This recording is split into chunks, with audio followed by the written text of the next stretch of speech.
జగన్, పోలీసులను బట్టలు ఉడదీసి కొడతా అంటున్నావు. పోలీసులు ఏమన్నా నువ్వు ఇస్తే వేసుకున్న బట్టలు అనుకున్నావా?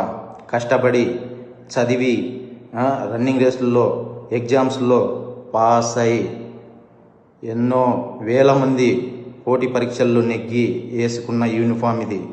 నువ్వెవడో వచ్చి ఉడదీస్తా అంటే ఉడదీయడానికి ఇదేమి అరటి తొక్క కాదు.